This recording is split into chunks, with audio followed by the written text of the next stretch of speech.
Hello everyone, welcome to the channel.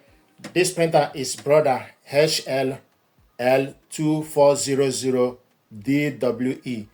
This printer is a mono laser printer.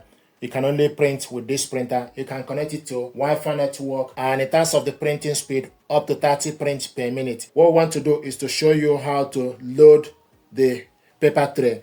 You open up this cover, take your paper. What's important is you need to adjust. If you hold this green holder, adjust it according to your preference.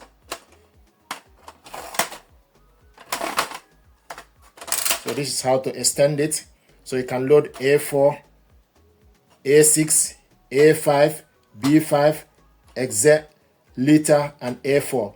So to load A4, you need to make sure you move this all the way to the end and extend this. So you take paper. I have small amount of paper here. So this is A4 paper, and once you're done, then you go back in. So this is how to load paper for this printer. Thank you very much indeed.